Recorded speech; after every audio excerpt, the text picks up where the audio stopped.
Admiral Jake Morrison sat in his command chair on the Earth Defense Station Sentinel, drinking his morning coffee when the alarm started screaming.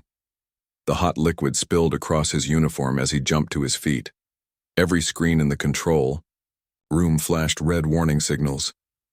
"What's happening out there?" Jake shouted over the noise. Lieutenant Pete Johnson turned from his communication station, his face white with fear. "Sir, we have massive contacts at the edge of the solar system. They just appeared out of nowhere." Jake ran to the main viewing screen. What he saw made his blood turn cold.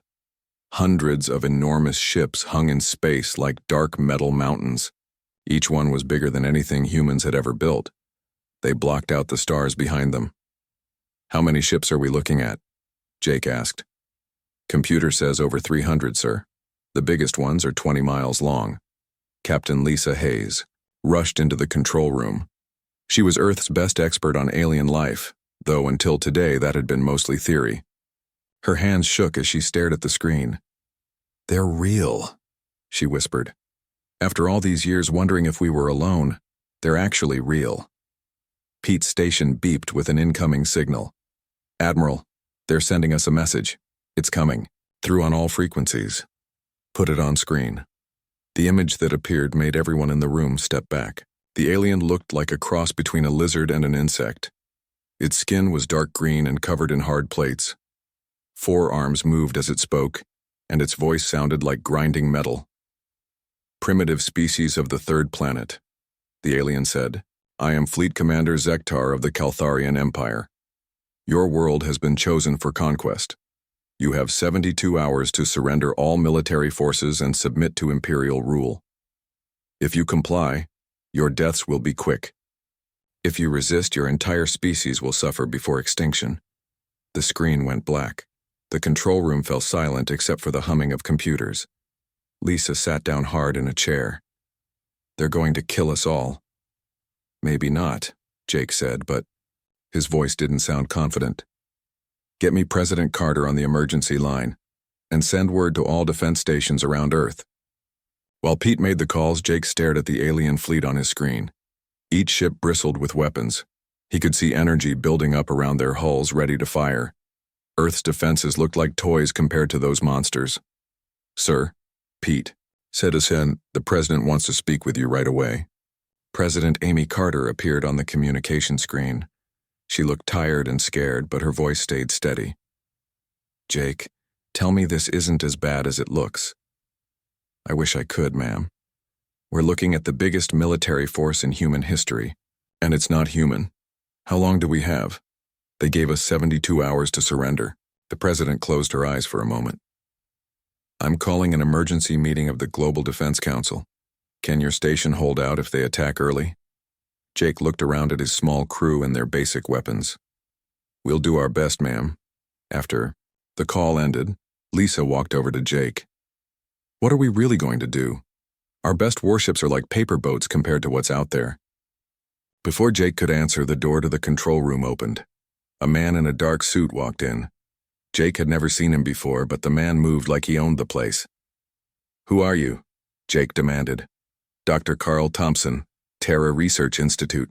The man's eyes were calm, almost relaxed. "I think it's time you learned what we've really been building." "What are you talking about?" Carl smiled. "Admiral, do you really think Earth's governments have been sitting around for the past 50 years doing nothing? We've been waiting for this day." Pete's station lit up with new signals. "Sir, I'm getting readings from all over the solar system. Things are powering up that I didn't even know were there." Carl nodded. "Mining stations, research platforms, communication satellites. Most of them aren't what they appear to be." Jake stared at the man. "You're saying we've been preparing for this?" "Not just preparing, we've been watching, learning. The Caltharian Empire has conquered 17 star systems, Admiral. They always do the same thing. Show up with overwhelming force, demand surrender, then destroy everything anyway." Lisa stepped forward. "How do you know all this?" "Because we've been out there, listening, watching, learning their technology, their tactics, their weaknesses." Carl walked to the main screen and pointed at the alien fleet. Commander Zektar thinks he's dealing with primitives who just discovered spaceflight. He's wrong. The communication station beeped again. Another message from the alien fleet. This is your final warning. Zektar's voice filled the room. Surrender now or face complete destruction. No species has ever survived defying the Caltharian Empire. Carl walked over to Pete's station. Open a channel back to their flagship. Sir? Pete looked at Jake, who nodded slowly. Carl spoke into the microphone, his voice calm and clear. Commander Zektar of the Caltharian Empire, this is Earth. You have been warned. Leave now, or discover why Earth remains unconquered. The I am message sent, and Carl turned back to Jake. Now we wait and see if they're smart enough to listen. Jake felt something change in the air around them. Through the windows of the station, he could see lights beginning to glow on objects he had thought were just space junk. All around Earth, things were waking up. Admiral, Pete called out, I'm reading massive power buildups throughout the solar system. Whatever Dr. Thompson is talking about, it's really happening. Jake looked at Carl. What exactly have you people been building out here? Carl's smile grew wider. Everything we need to make sure humanity survives its first contact with the galaxy. The Caltharians are about to learn that some warnings should be taken seriously. On the screen, the alien fleet began moving toward Earth. But for the first time since the alarms started, Jake Morrison didn't feel afraid. Something told him that Commander Zektar had just made the biggest mistake of his life. Fleet Commander Zektar laughed as he read the message from Earth. The sound echoed through the bridge of his massive flagship, like metal scraping against stone. His officers looked at each other nervously. They had never heard their commander laugh before. Did you hear that? Zektar asked his tactical officer. The humans say we have been warned. They think they can warn us. Tactical Officer Vexali checked his readings again. Commander, our scans show only basic defensive satellites around their planet. A few small ships that look like research vessels. Nothing that could threaten even our smallest attack craft. Zektar walked to the main viewing screen and stared at the small blue planet in the distance. 17 star systems have fallen before our empire. Not one species has ever dared to threaten us. These humans must be completely insane. What are your orders, Commander? We will show them what happens to species that dare to warn the Caltharian Empire. Send the advance fleet to destroy their outer planet mining facilities. Let them watch their property burn before we take their world. On Earth, Colonel Ben Adams sat in a hidden command center buried deep under the Rocky Mountains. The facility looked like something from a science fiction movie, with holographic displays floating in the air and computers that responded to his thoughts. All stations, this is Command Center Alpha. Begin activation sequence Omega. Around the solar system, things that had looked like harmless space junk for decades began to change. A mining station near Jupiter split open like a flower, revealing weapon systems that could crack a moon in half. Communication satellites around Mars unfolded into battle platforms, bristling with energy cannons. Lieutenant Kate Sullivan sat in the control center of what everyone thought was a simple research station orbiting Neptune. Her fingers moved across control panels that hadn't been used in 20 years. Guardian Station Neptune coming online, she reported. All weapon systems charging, defensive shields at full power. Chief Engineer Roy Martinez worked frantically in the engine room below her. Steam hissed from pipes as massive generators came to life for the first time. The whole station shook as systems that had been sleeping for decades woke up hungry for power. Kate, I need 5 more minutes, Roy called up to her. These fusion reactors haven't run this hot since the test phase. You've got 3 minutes, Kate replied. Enemy ships are moving toward Pluto. Deep under the Pacific Ocean, Dr. Helen Scott walked through corridors filled with blinking lights. Her team had been waiting for this day for 15 years.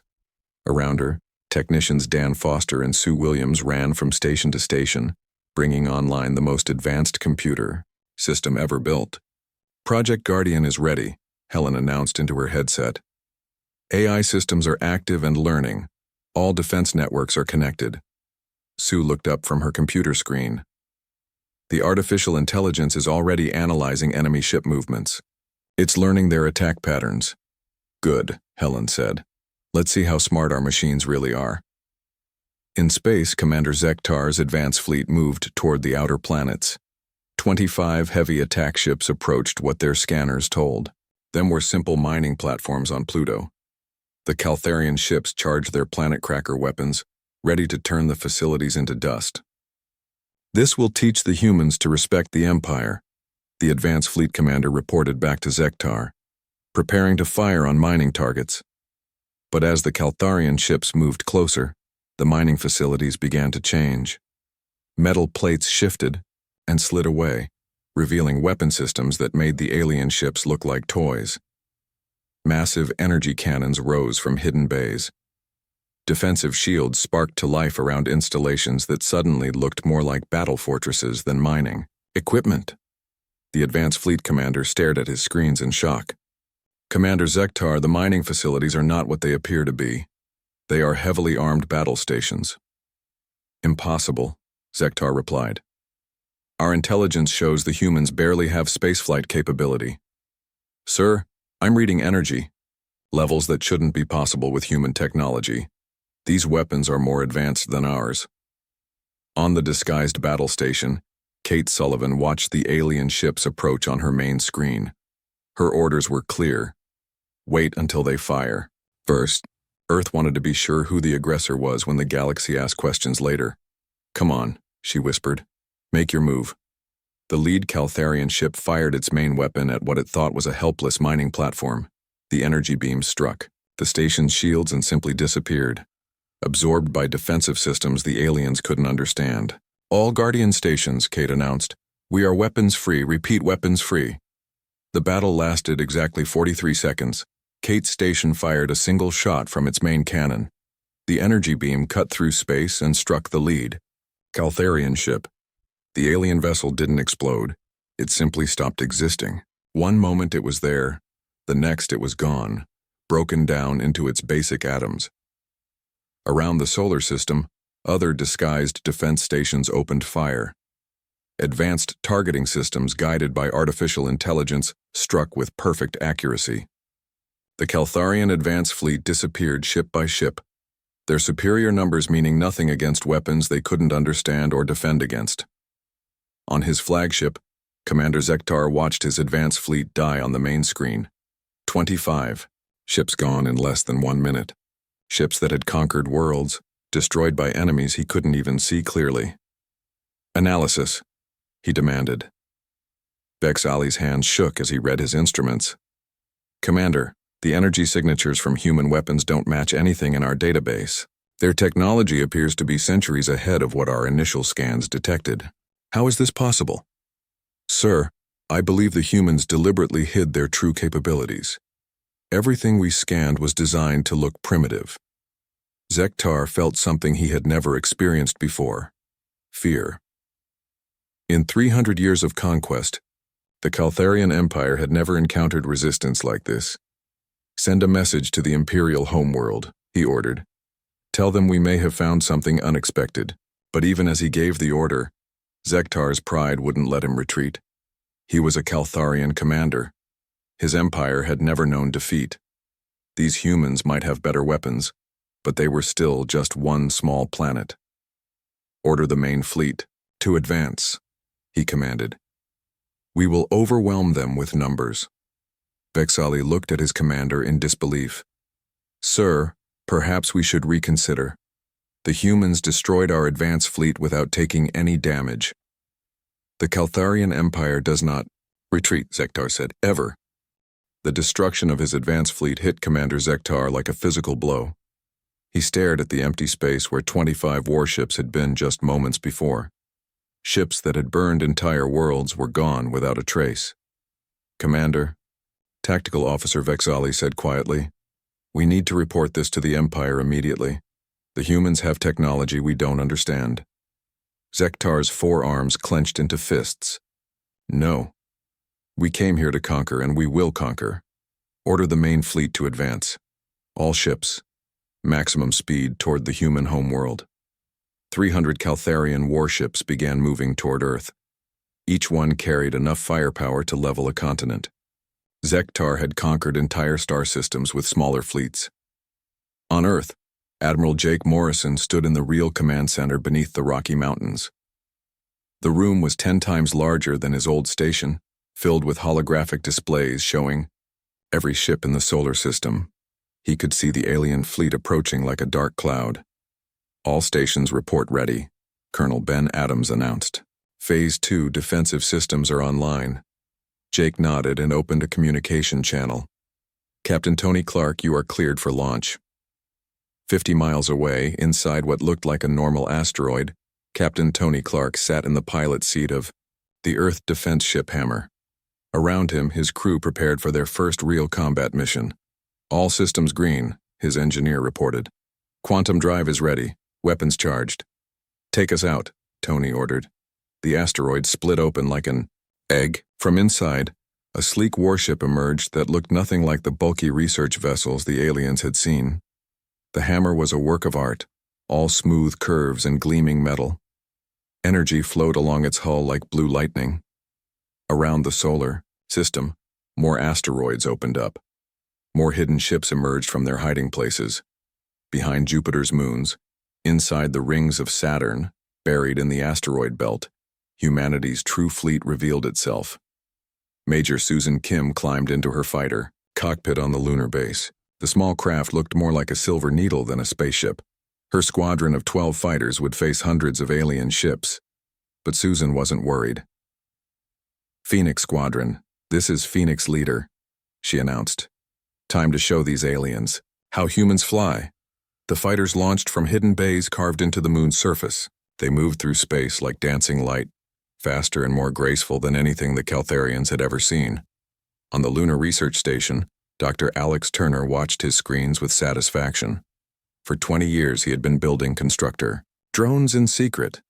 Small machines that could build more machines which could build even more machines. Release the swarm, he told his assistant. Millions of tiny drones poured out of hidden factories on the moon. Each one was no bigger than a bird, but together they could build defensive systems anywhere in the solar system, faster than the aliens could destroy them.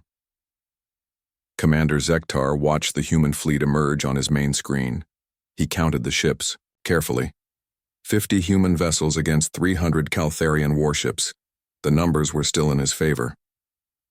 Their ships are smaller than ours, he told Vexali. We have them outnumbered 6-1. But Vexali was studying his sensor readings with growing alarm. Commander, the energy output from those human ships is incredible. Each one is generating more power than our largest battlecruiser. Impossible. They're just trying to scare us. The human fleet moved into formation with perfect precision. No wasted motion, no confusion, no delay. Every ship knew exactly where to go and what to do. Tony Clark smiled as he watched the alien fleet approach. His ship's artificial intelligence was already calculating the best way to disable each enemy vessel without destroying it completely. Remember, he told his crew, we're not murderers. Disable their weapons and engines. Let them go home with a story to tell. Susan Kim led her fighter squadron in a sweeping attack run. The alien ships tried to track the small, fast fighters, but the humans moved in patterns that seemed impossible. They flew through enemy formations like ghosts, their weapons striking with perfect accuracy. How are they moving like that? One Caltharian pilot screamed over the radio. Those maneuvers should tear their ships apart. What the aliens didn't know was that human fighters used gravity manipulation technology. They could change direction instantly without feeling any force. To the pilots, it felt like floating in water while their ships danced through space. The Hammer opened fire on the lead Caltharian battlecruiser. The energy beam struck the alien ship's shields and went right through them like they weren't there. But instead of destroying the ship, the beam precisely disabled every weapon system, while leaving life support intact. Target disabled, Tony reported, moving to next target. All around the battlefield the same thing happened. Human weapons cut through Caltharian defenses like they were made of paper. But instead of killing, they disabled. Instead of destroying, they captured. Zektar watched in horror as his fleet was systematically taken apart. His ships weren't being destroyed, they were being turned into harmless metal shells drifting in space. How are they doing this? He demanded. Bexali's voice was barely a whisper. "Commander, their weapons are operating on principles we don't understand. They're attacking through dimensional barriers. Our shields might as well not exist." On Earth, Dr. Helen Scott watched the battle through the eyes of her artificial intelligence network. The AI was learning from every moment of combat, becoming smarter with each passing second. "Guardian reports that enemy tactics are predictable," she announced to the command center. "Their formations follow standard military doctrine. No creativity, no adaptation." Jake Morrison nodded.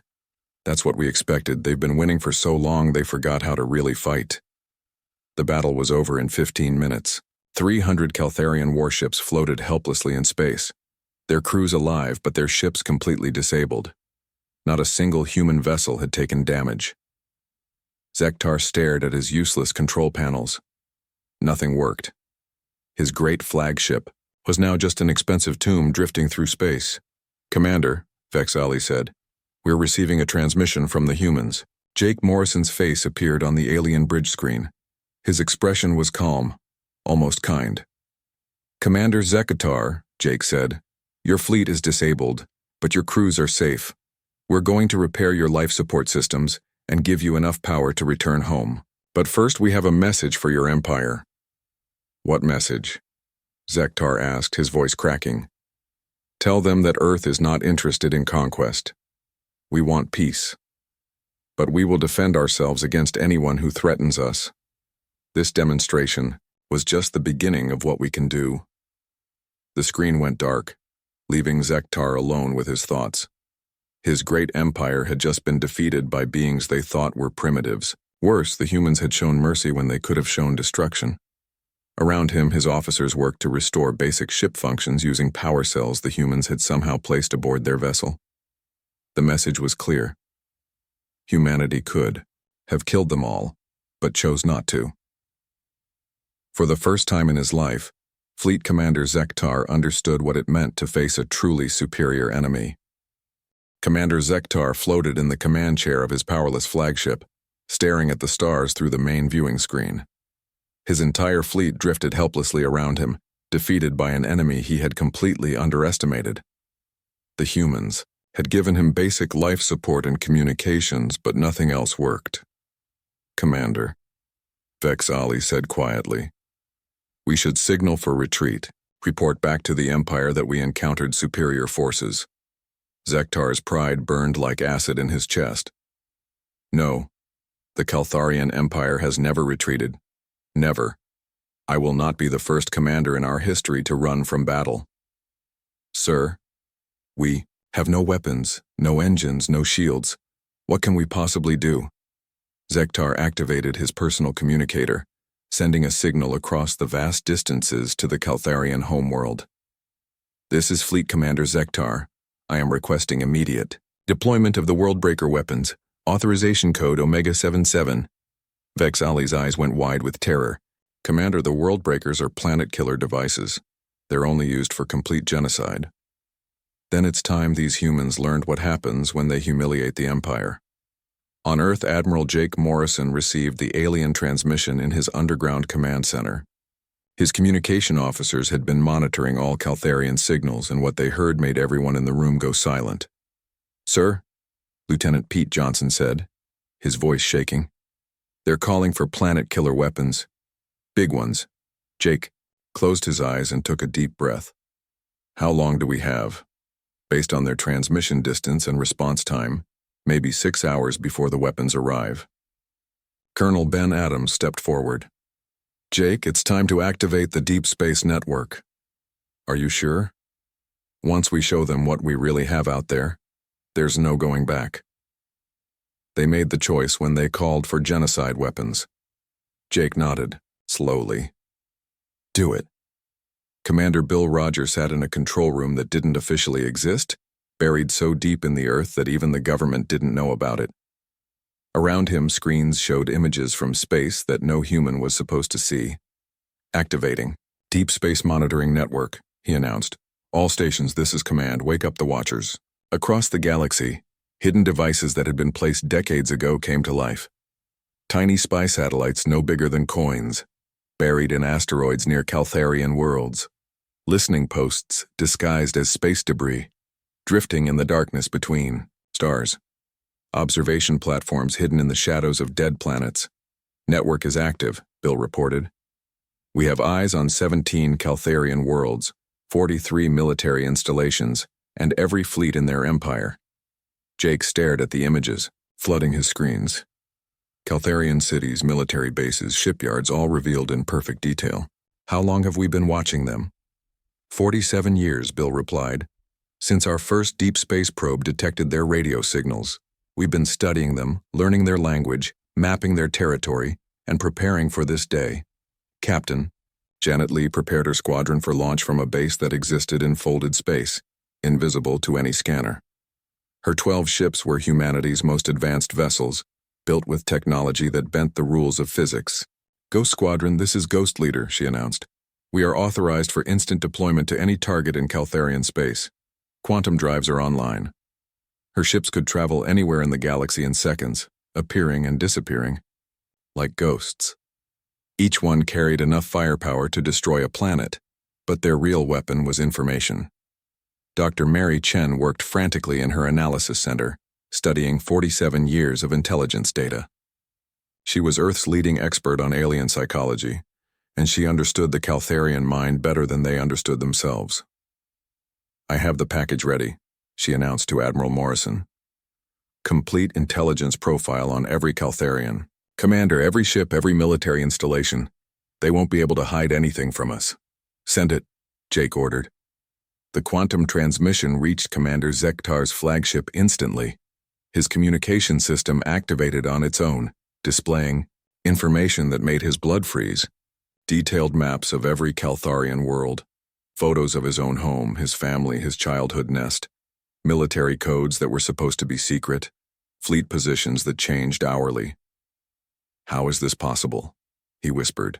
The information kept coming. Blueprints of Caltharian weapons, including the planet-killer devices he had just ordered. Tactical analysis of every battle the Empire had ever fought. Personal files on every Caltharian commander, including psychological profiles that revealed their deepest fears. Then came the voice. Dr. Mary Chen spoke directly to Zektar's mind through the quantum link. Her words translated into perfect Caltharian. Commander, Zektar, we know everything. We know about your 73 wives, your fear of small spaces, your secret shame about your brother's death. We know about every Caltharian world, every ship, every soldier. We have been watching you for longer than you have been alive. Zektar tried to shut off the transmission, but his damaged systems wouldn't respond. We know about the world-breaker weapons you have ordered. The voice continued. We know they will arrive in 5 hours and 37 minutes. We know their exact specifications, their weaknesses, and how to destroy them. Images appeared on his screen showing the massive planet-killer devices moving through space toward Earth, but alongside them were human ships he had never seen before, ghostly, vessels that seemed to exist only partially in normal space.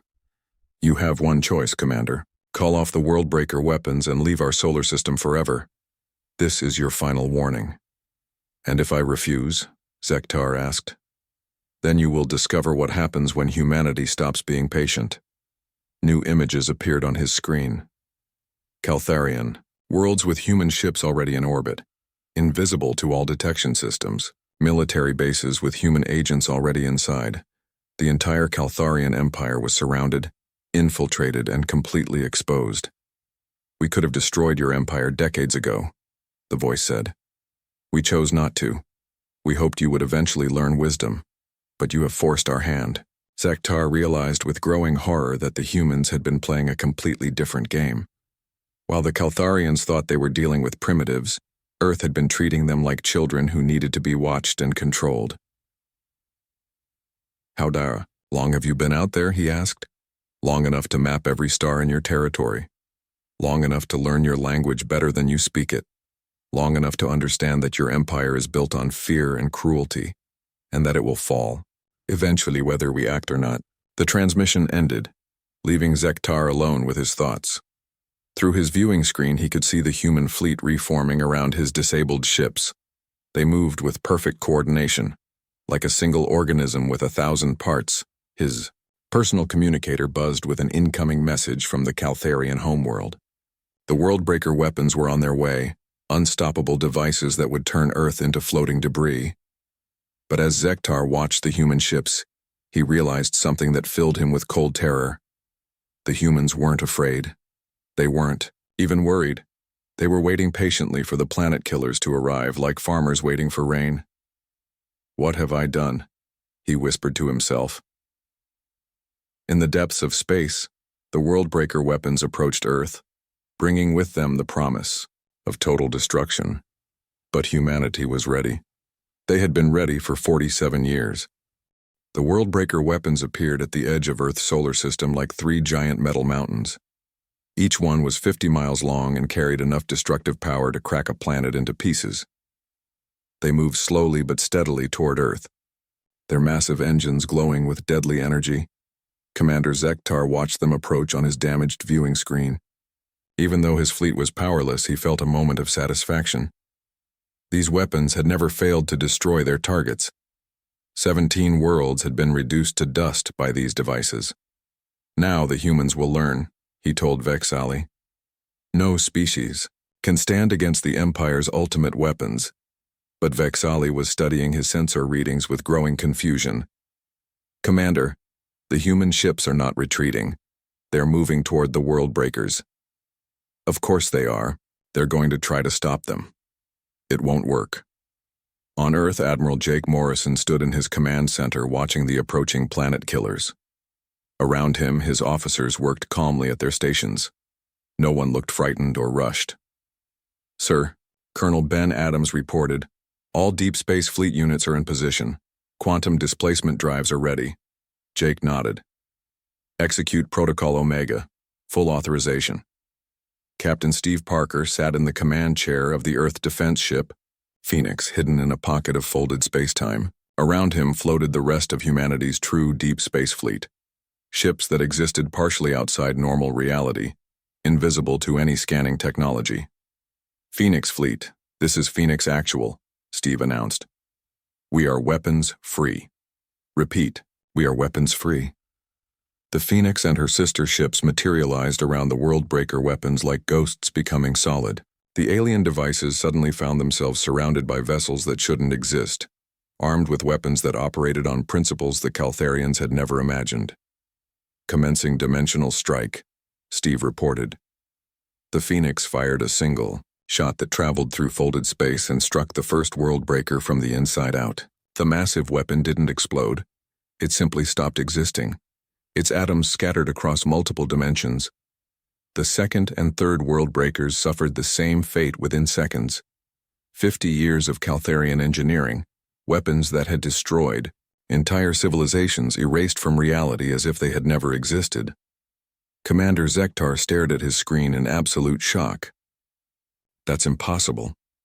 Nothing can destroy a Worldbreaker weapon that quickly." His communication system activated again, showing Admiral Morrison's calm face. "Commander Zektar," Jake said, "you have seen what happens when you ignore our warnings. Your planet killer weapons are gone. Your fleet is disabled.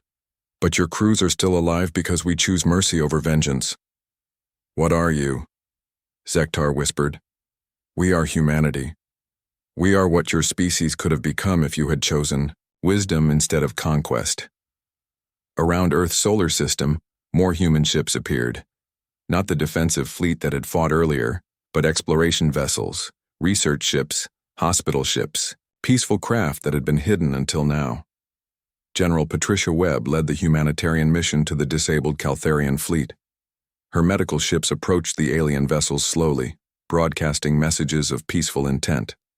"This is General Webb of the Earth Medical Corps," she announced. "We're here to provide aid to your wounded and repair your life support systems. You are not prisoners. You are guests who overstayed their welcome." Aboard his flagship, Zektar received reports. From his crew, the human medical teams were actually helping them, fixing their air recyclers, treating injured soldiers, providing food and water. They worked alongside Caltharian crews as if they were old friends instead of enemies. "Why are they helping us?" Vexali asked. "We came here to destroy them." "I don't know," Zektar replied. This makes no sense. Dr. Jim Taylor, Earth's ambassador to alien civilizations, appeared on Zektar's communication screen. He was an elderly man with kind eyes and a gentle voice. "Commander," Jim said, "I'd like to explain something to you. 47 years ago, we detected your empire's radio signals. We learned your language, studied your culture, and watched your expansion across the galaxy. You've been spying on us. We've been learning about you. We discovered that the Caltharian Empire conquers through fear and violence. We also discovered that most of your people are tired of endless war, but too afraid to speak against it." Images appeared on Zektar's screen showing Caltharian civilians on their homeworlds. Families, children, ordinary people living their lives in constant fear of their own military. "We don't want to destroy your empire," Jim continued. "We want to help it change.